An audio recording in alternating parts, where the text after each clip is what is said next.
தென்மண்டல தேர்தலுக்கான பொறுப்பாளராக கனிமொழி எம்பி அவர்கள் நியமிக்கப்பட்டிருந்தாங்க. இப்போ களத்திலையும் நல்ல சிறப்பாக பணியாற்றுவார்கள். ஆனால் தன்னுடைய மருமகன் சபரீசன் அவர்களும் அங்க போய் சில நாட்களாக அங்க இருக்கக்கூடிய விஷயங்களையும் பொறுப்பாளர்களையும் சந்திச்சு பேசுறதாக தகவல் வந்திருக்கு.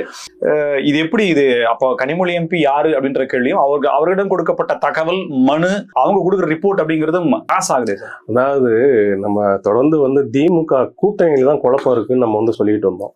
இப்ப திமுக கட்சிக்குள்ளேயே குழப்பம் இருக்குங்கிறது இந்த செய்தி மூலியமா நமக்கு தெரிய வருது. ஏன்னா ஏற்கனவே தமிழகத்துல பல முன்னாள் அமைச்சர்கள் திருமதி கனிமொழி அவர்கள்லாம் தேர்தல் பொறுப்பாளராக மண்டலமாக பிரித்து போட்டு வேலை செஞ்சுட்டு இருக்காங்க.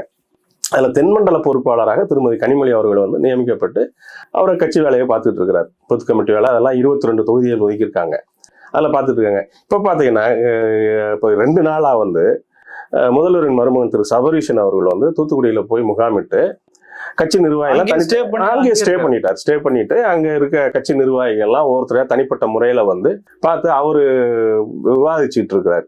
அப்படிங்கிறப்ப திரு கனிமொழி அவர்களை இவர்கள் நம்பவில்லையா, முதல்வரின் குடும்பம் நம்பவில்லையா அப்படிங்கறத இதுல பார்க்கணும்.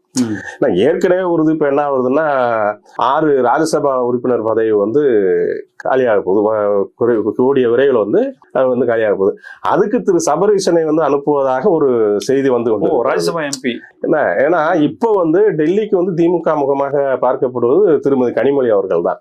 அப்படிங்கிறப்ப இப்ப திரு சபரீசன் அவர்களுக்கும் ஒரு ராஜ்யசபா சீட்டு கொடுத்தா அங்க மறுபடியும் ஒரு அதிகார மோதல் கண்டிப்பாக அவங்க குடும்பத்திலேயே நடக்கும் அப்படிங்கிறது தான் உண்மை.